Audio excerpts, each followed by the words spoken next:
how do we build a database of these stories? How do we get our team to? Is it just a case of asking them to jot them down when they come up with a story that a buyer responds well to? Is there software that we can use to collate all of this? How do we go about it from a leadership perspective when we are sold on using stories in sales? Our team are sold on using stories in sales, but seemingly they're just a mass spray and mess of stories that we're sharing with the marketplace with no real structure. Yeah. So the fact that you're asking that question is 90% of the success. All right. Most people don't ask that question. And it's a great question to ask, right? Because your sales stories are the most valuable assets you have in sales.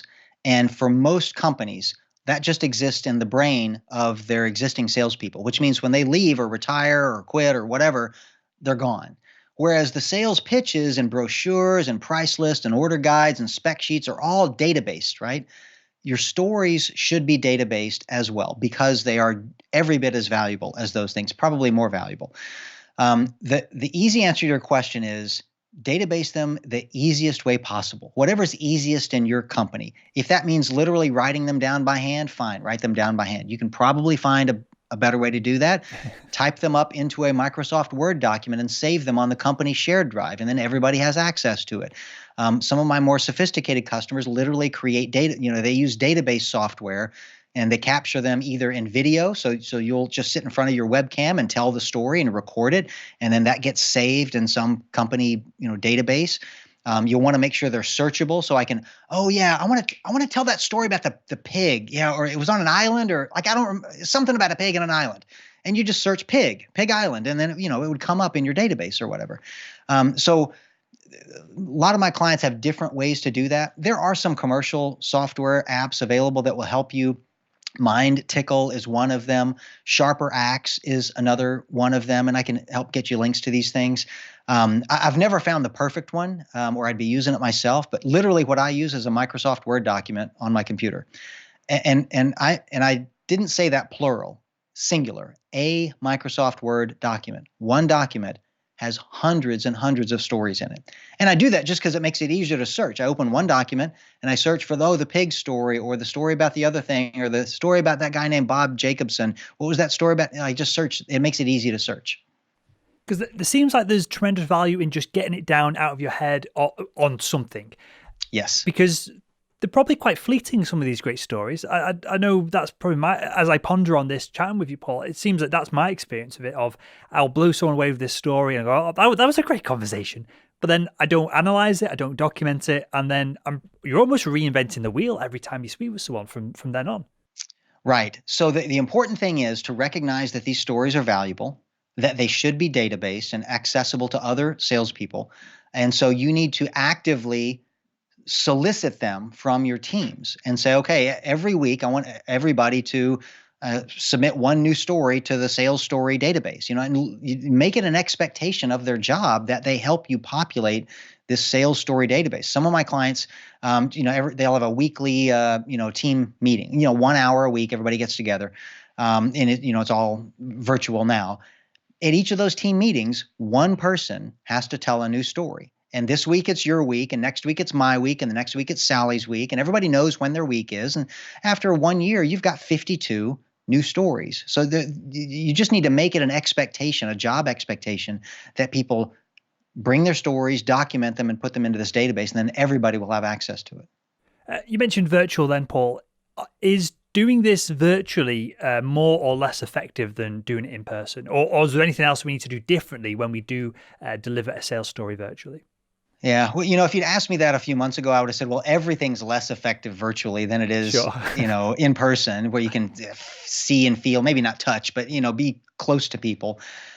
But I think we're all getting pretty good at both delivering things virtually and listening to things virtually. I mean, for 8 or 9 months now, professional buyers have been listening to professional salespeople on Skype or Zoom or WebEx or whatever, like you and I are right now, and they probably haven't stopped buying stuff, have they?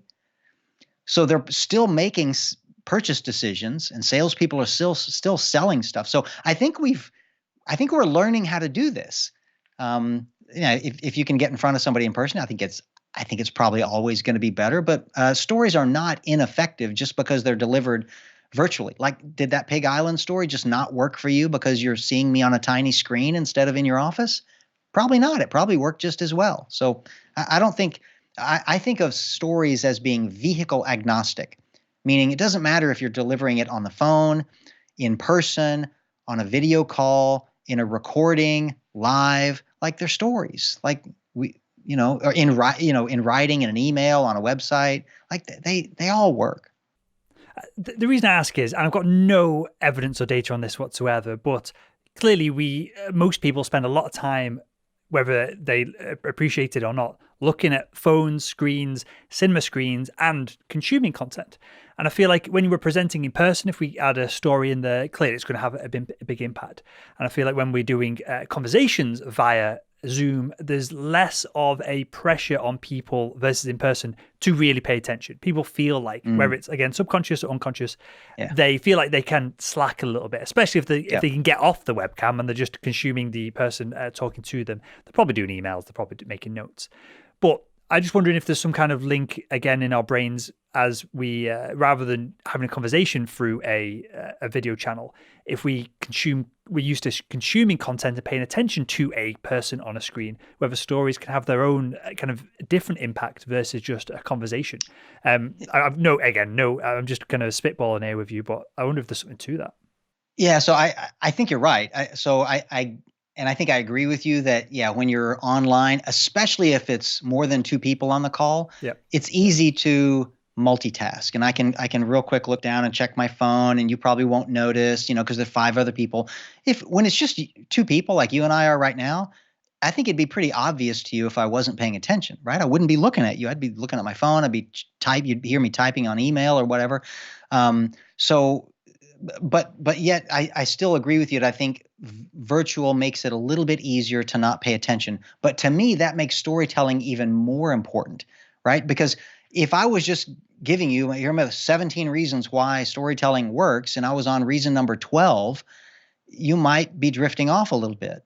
But right in the middle of that story about the Pig Island, you were paying close attention, right? Yeah. So I think stories will help refocus if you have them every so often in your conversations. It regains attention every time. The people that have drifted off, and I see this in my training classes. I mean, I'll be in the middle of a full day, 8-hour training course with people, and of course, people are going to lose focus a few times during the day. I mean, they're human, of course they are, but every time I share a story, I get all eyes back on me, fully focused. No phones are up, no laptop lids are down, and I might do that 10 times during an 8-hour training course. And those are the most rapt attention moments, is during the story.